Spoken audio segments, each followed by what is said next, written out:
Classification of fungus. ठीक है, अब हमने फंगस को किस किस कैटेगरी के अकॉर्डिंग क्लासिफाई किया है, हमने कौन कौन सी कैरेक्टरिस्टिक्स ली हैं जिनके बेस पर हमने क्लासिफिकेशन किया है फंगस की। तो first characteristic is morphology of mycelium. Mycelium means group of hyphae, network of hyphae. अब उसका माइसीलियम कैसा है, सेप्टेट है, असेप्टेड है, सिनोसिटिक है या असिनोसिटिक है। क्लियर आपको यहाँ तक? Next is formation of spores. Spores का फॉर्मेशन कैसा हो रहा है, फ्रूटिंग बॉडी के अंदर स्पोर्स बन रहे हैं कि फ्रूटिंग बॉडी के बाहर स्पोर्स बन रहे हैं। क्लियर आपको दोनों बेस? थर्ड बेस था उसका फॉर्मेशन ऑफ फ्रूटिंग बॉडीज।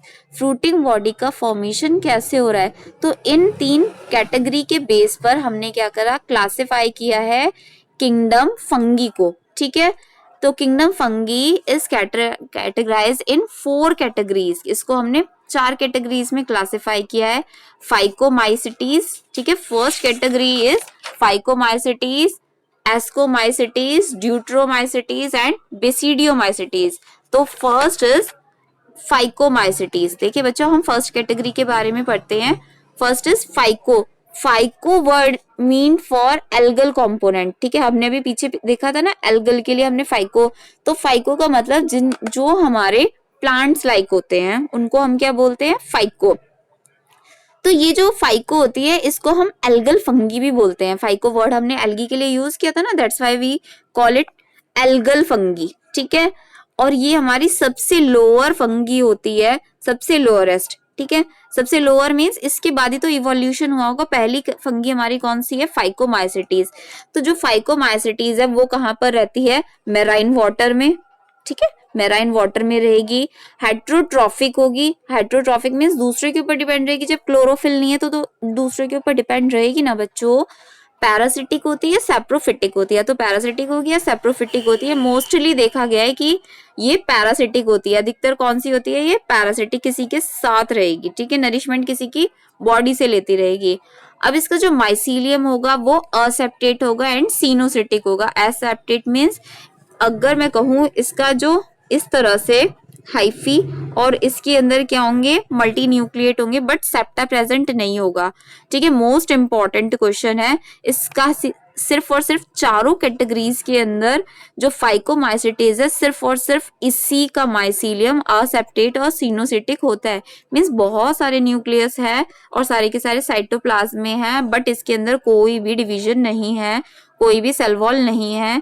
ठीक है, यहाँ पर कोई भी इस तरह के सेप्टेट नहीं है। Asexually reproduction by spore formation. इसके अंदर बच्चों असेक्सुअली क्या बनते हैं, स्पोर्स बनते हैं। और ये स्पोर्स जो होते हैं वो क्या होंगे, एंडोजीनियसली। बच्चों एंडोजीनियसली बनते हैं, मतलब क्या होगा, ये अगर फ्रूटिंग बॉडी है, फ्रूटिंग बॉडी के अंदर, फ्रूटिंग बॉडी के अंदर किसका फॉर्मेशन होता है बच्चों, स्पोर्स का फॉर्मेशन होता है। Endo means inside the fruiting wall. Fruiting wall के अंदर किसका फॉर्मेशन हो रहा है, स्पोर्स का फॉर्मेशन हो रहा है। दैट्स वाई ये हमारा क्या कह रहा है कि spore formation is endogenously.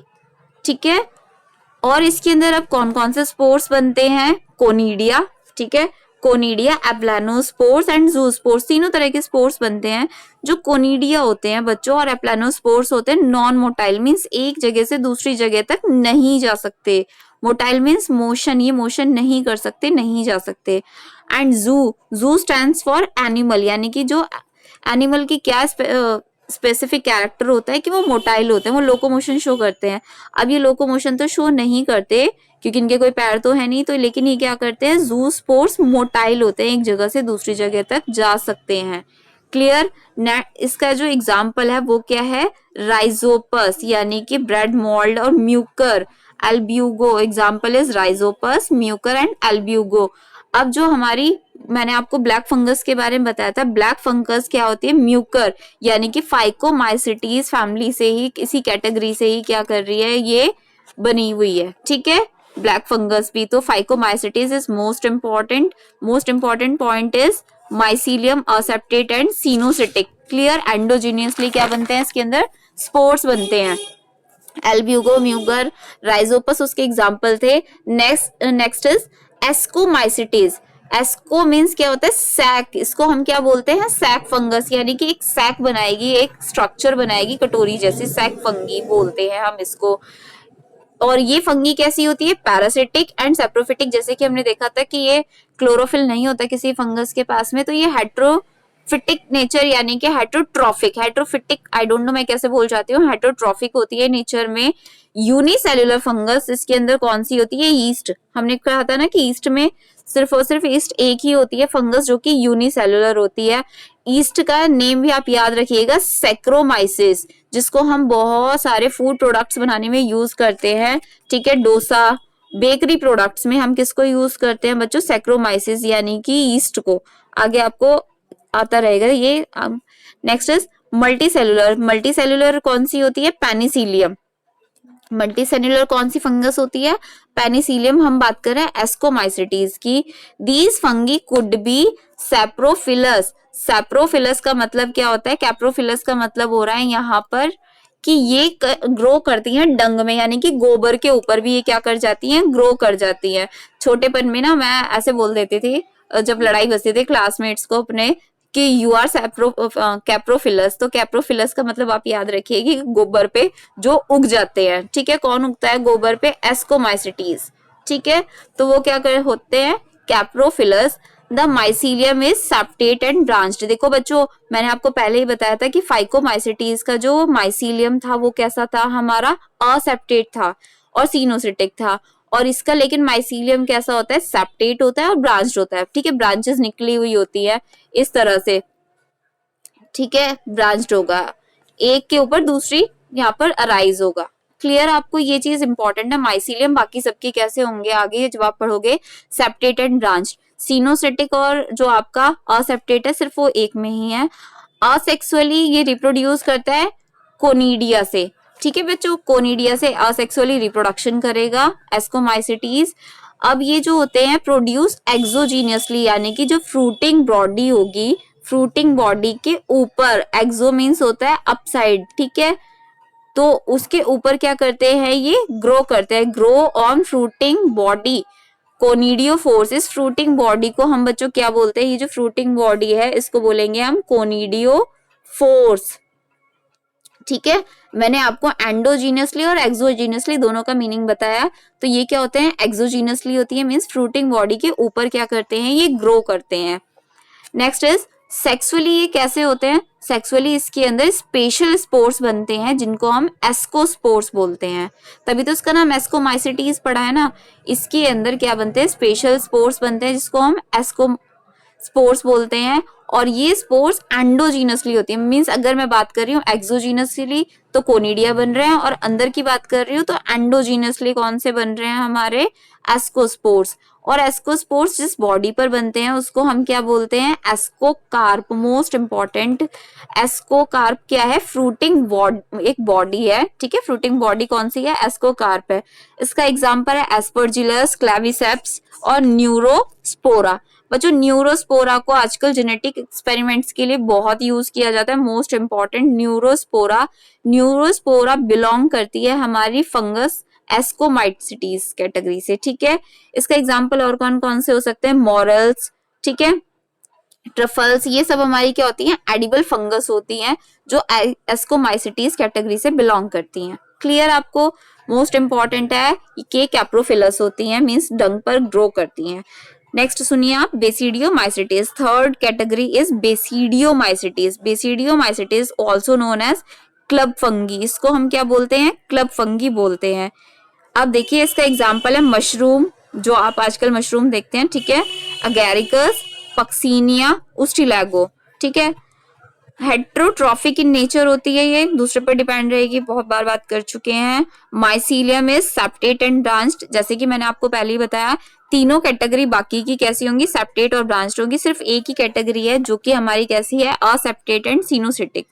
No sex organs, इसके पास में कोई सेक्स ऑर्गन नहीं होते हैं, ठीक है। स्पेशल, तो सोमैटिक सेल्स ही क्या करती हैं, दो स्ट्रेन बना लेती हैं, सोमैटिक सेल्स ही क्या करेंगी, क्योंकि सेक्सुअल रिप्रोडक्शन इसको करना है, इसके पास में कोई स्पेशल ऑर्गन तो है नहीं, फंगस है ये, तो ये क्या करेगी, जो सोमैटिक सेल्स होंगी, जो वेजिटेटिव सेल्स होंगी, वो ही क्या करेंगी, दो अलग अलग वेजिटेटिव सेल्स फ्यूज कर जाएंगी, ठीक है, दोनों फ्यूज करेंगी और इसमें क्या होता है, जो स्पोर फॉर्मेशन होगा वो एक्सोजीनसली होगा। ठीक है, स्पोर फॉर्मेशन कैसा होगा बच्चों, एक्सोजीनियसली। एक्सो मींस फ्रूटिंग बॉडी के ऊपर, बाहर की ओर, आउटसाइड द फ्रूटिंग बॉडी।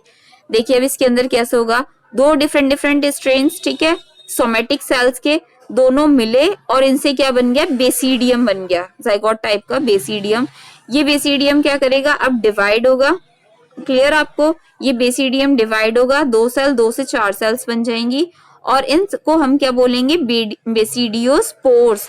इनको क्या बोलने वाले हैं बच्चों, स्पेशल स्पोर्स को बेसिडियोस्पोर्स। ठीक है, फ्रूटिंग बॉडी और जिसके ऊपर ये बनेंगे उसे बेसिडियो कार्प। एस्को में जो बने थे वो एस्को कार्प फ्रूटिंग बॉडी थी, बेसिडियो पढ़ रहे हैं तो बेसिडियो कार्प फ्रूटिंग बॉडी होगी। ठीक है, और लास्ट कैटेगरी हमारी कौन सी है, ड्यूट्रोमाइसिटीज। ड्यूट्रो मीन्स, मैंने जैसे याद किया था मैं बताती हूँ, दुरो। दुरो मीन्स क्या है यहाँ पर, इम्परफेक्ट फंगी, यानी कि इसको हम इम्परफेक्ट फंगी बोलते हैं। क्यों बच्चों इसको हम इम्परफेक्ट फंगी क्यों बोलते हैं, क्योंकि इस फंगी में सिर्फ और सिर्फ only asexual phase is found, सिर्फ और सिर्फ असेक्सुअल फेज ही देखने के लिए मिलती है, कोई सेक्सुअल रिप्रोडक्शन देखने के लिए मिलता नहीं है, इसीलिए हम इसको ड्यूट्रोमाइसिटीज बोलते हैं। मोस्ट इंपॉर्टेंट है आपके लिए क्वेश्चन कि why Deuteromycetes is called imperfect fungi. तो guys, because only a sexual phase is found, no sexual reproduction occurs in Deuteromycetes, that's why called imperfect fungi. इसका माइसीलियम कैसा होता है, माइसीलियम आपको समझ आ गया होगा। ठीक है, ग्रुप ऑफ या फिर नेटवर्क ऑफ हाइफी, तो वो कैसा होता है, septate and branched, heterotrophic nutrition show करता है, अभी हमने पढ़ा था इसको। Used in litter cycling and nutrient cycling, इसको हम कहाँ पर यूज करते हैं, न्यूट्रिएंट साइक्लिंग में और लिटर साइक्लिंग में यूज करते हैं। एग्जाम्पल ऑल्टरनेरिया एंड ट्राइकोडर्मा, ये इसका एग्जाम्पल था। ठीक है, यहाँ तक तो हमारी क्या स्टार्ट हो चुकी है बच्चों, क्लासेस थे, ये हमारी चारों के चारों क्या थी, कैटेगरीज थी फंगस की, कि फंगस को हमने 4 ग्रुप्स में डिवाइड कर दिया है। इसके बाद इस चैप्टर में हम वही पढ़ेंगे जिसको किसी किंगडम में हमने रखा नहीं है। ठीक है, 5 किंगडम तो हमने यहाँ पर 3 किंगडम हमने पढ़ लिए, 5 में से जो आर.एच. विटेकर ने दिया था, हम अब वो पढ़ेंगे जिसे किसी किंगडम में नहीं रखा है, मींस वायरस। वायरस एक ऐसी चीज है जिसको अभी भी हमने किसी किंगडम में नहीं रखा है। ठीक है, तो आप